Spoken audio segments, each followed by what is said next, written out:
Conor is one of the greatest athletes probably of all times. So he's has the right combination of the mind and the body and the talent. He just is, the two are connected so well with him, which I think is so important in athletic, that you believe 100% in your victory. And because when you believe it, when you see it, believe it, achieve it, that's the way it goes. And so with him you can see that. So he's a great athlete. He's also a fun guy to hang out with, and he is very good with improvisation. And just, he reminds me a little bit of the way I always was when I kind of grew up in bodybuilding. And the only way you get noticed is if you say outrageous things. And so he does that to get noticed. And because of that, because he is a great fighter and because of his personality, he now is becoming like the hottest ticket. I mean, his fight will be sold out everywhere and he will have the highest viewership. Well, maybe he's going to be a big movie star like yourself someday. I hope so. I think any athlete should always try to go and think about beyond the athletic career, because the athletic career only goes so far, and you can sometimes push it into the 30s or maybe get close to 40 or whatever it is, but from then on you really should start switching, even if it is within your own sport. If he wants to become a promoter, or if he wants to become an actor or a commentator of the thing, or a politician, or running a famous charity in the world, that is his passion or whatever it is. So I think it's great to branch out. It's just a pure combat. Conor, given the tradition of sport in this country, we have a proud tradition of Gaelic games, soccer, rugby and all the rest. How does a young lad from Crumlin get into mixed martial arts? Well, I was no different growing up. I was always into football. You know what I mean? Growing up where I'm from, there's two things you were known for. You were either good at playing football or you could fight. And I was no different. Fighting was always something I was interested in. Football was what I wanted to do. Football was my first dreams. I always dreamt of playing. I always used to go out on my own. I was like 7, 8 years old and put on my football boots and run up and down kicking the ball, dreaming of playing in front of a big stadium. But just growing up then, I realised that I needed to be able to defend myself in certain situations. I just wanted to be able to defend myself, and it led me to combat sport and studying different ways the human body moves. And I was like nearly a mixed martial artist, but without even knowing I was. You know what I mean? I just basically wanted to defend myself in any scenario, and I used to go from gym to gym, trying to learn different ways. When did you realise, at what age, that this was something you could carve out a career from? Well, I moved from Crumlin when I was 16, 17, and I was doing it. I was still playing football at that time. I was doing MMA, and I was doing boxing, I was doing this and that. But then I met a guy when I moved up to Lucan from Crumlin who was doing jiu-jitsu. Tom Egan, his name was. And I was doing some boxing at the time, some kickboxing. And around the same time we started seeing the UFC on TV.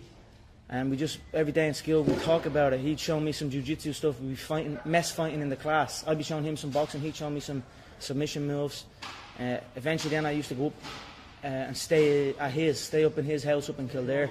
Literally stayed there the whole weekend. He'd teach me how to grapple. He'd teach me some techniques and I'd teach him some techniques. And basically we'd fight at the end of it.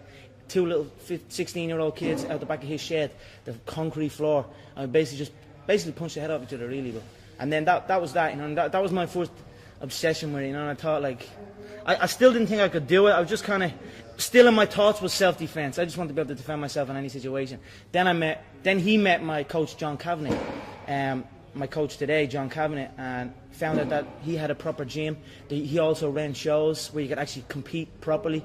And that was it. The two of us went down, met John, and that was that. John showed us a different approach to combat sport, a different way of thinking, the professional way. You know what I mean? Even though we were in a little small shack, in a little hut, it was a professional approach to unarmed combat. And he introduced me to jiu-jitsu, which changed my whole approach and made me look at the finer details of combat. And then that was it. I was hooked. When I knew he had shows, I knew it was there. I knew I could get that ladder. You know, I knew I had something. I had a fascination with it. And even if it didn't, I couldn't shut it off. So I just rolled with it. Kept showing up every day. Got my ass whooped a couple of times. Whooped a couple of asses. Eventually, I became really good, and that's that. You keep mentioning there that you're doing this, or you had when you were starting out, you were doing it to defend yourself. Were you bullied when you were younger? I definitely wasn't bullied. I definitely wasn't bullied. But you know, as you're growing up and you're walking around I used to live in a little estate, and when you explore outside that estate, you start meeting new people, and then fights would happen. Boys, you know what I mean? Young boys would fight. But it just stuck in my head a little bit more. When something like that happened, it was always in my head. I'd go back and think about it. I think about what happened, what position happened, and just think about things. I wasn't necessarily bullied or nothing like that, you know what I mean? Have my friends grew up. It's just, Crumlin's a tough area, you know what I mean? It's just the way it was growing up. But it just probably, like maybe people might just went on with the day and forgot about it. Me, I just kind of sat back and thought about it a lot more. And it led me to the gym. This is your life, it's your job. Did you ever have, let's call it a normal job, Conor, a 9 to 5? Yeah, because the Irish thing is to get into a trade straight away. I was no different. As soon as I finished school, I was always getting pestered. What are you doing with your life? You're doing this, doing that. They didn't know what it was. They didn't know what MMA was. They didn't know what none of this. They didn't know I could make a career out of it. As far as they were concerned, my man and dad I'm talking about, as far as they were concerned, I was just getting into a cage and fighting with some other guy. They didn't know nothing about it. No one did, really. But I knew. You know what I mean? I knew. But and then I ended up getting a trade just to keep them quiet. Because I used to have a lot of fights with my dad. What trade did you get? I ended up getting a trade as a plumber. Literally up in the back arse of nowhere, up in the Wicklow Mountains. And funny enough, that site was one of the biggest sites in Europe. Kiltiernan. It was right at that skiing place. Huge. And now it's just abandoned. Now it's just deserted. So I used to go up there 6 o'clock, 5 o'clock in the morning. I was on that M50. I used to have to walk to the N4, about half an hour from my house, wait for some Limerick guy that I didn't even know. He'd drive on the M4, and I'd have to flag him down. Nightmare, yeah. 2 hours down on the M50, 2 hours back. Literally 14-hour days, and I was the first year, so I had to go and do everything. I had to go to the shop. I had to go and get this and get that. So I always had trouble with that, and I was like, this isn't for me. This is not for me. How long did you last? I lasted 18 months doing it. But it was tough, you know what I mean? It wasn't the life for me, you know what I mean? And then John said, because I was training with John as well at the time, and then John got in touch and says, I have a show, I'm running a show, I'd like to fight on it. And then that was it. I just packed it in, didn't show up. My dad used to come in and punch the head out of me and like try and drag me out of bed, and I just wouldn't go, you know what I mean? I had uproar for a good few years with him over, but and that was it. I just packed it in, quit, and then focused on training. And that's I knew what was going to happen. I knew I was going to get here. They didn't. There's a lot of stressful years, you know what I mean? A lot of tough times, but I proved them wrong. I proved myself right. What makes you such a good fighter? I don't know. I'm just curious about it. I'm curious about it. It's never. I mean, it's in my head 24/7. There's nothing else I can think. I don't think about nothing else. And that's it. I'm just curious, curiously fascinated with it, and I can't stop thinking about it. Everything I do in my life is related to this. I don't do nothing else if it's not got to do with fighting. You know what I mean? And that is why. You know what I mean? To be true, all you've got to do is show up. Is that not unhealthy? I don't know. Do I look unhealthy? Take a look at this physique. I'm in phenomenal shape, in body and mind. To me, what's unhealthy is living an unhealthy life. To me, what's unhealthy is getting up and going through the same day every day of your life, 9 to 5, in an office or in a. You know what I mean? That's unhealthy. That beats your mind. I don't work. I love what I do, and that's why I'm doing what I love. You know what I mean? That's why it's become a career for me, because I love it. I love what I do.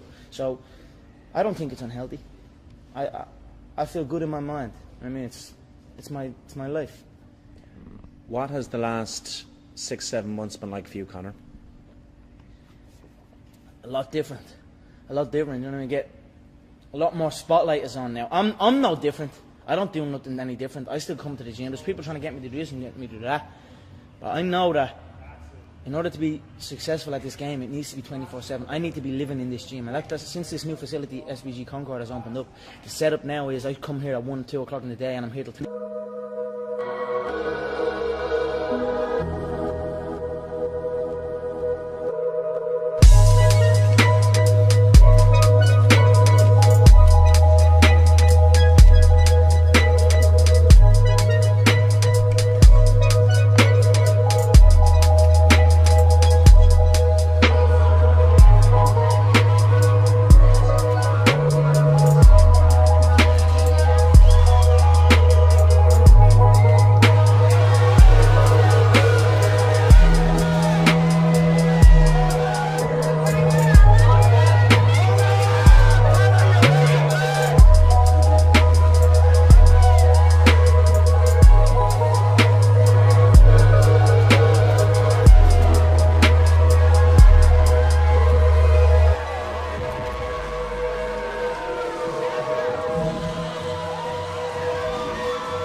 Perfect. Thank you.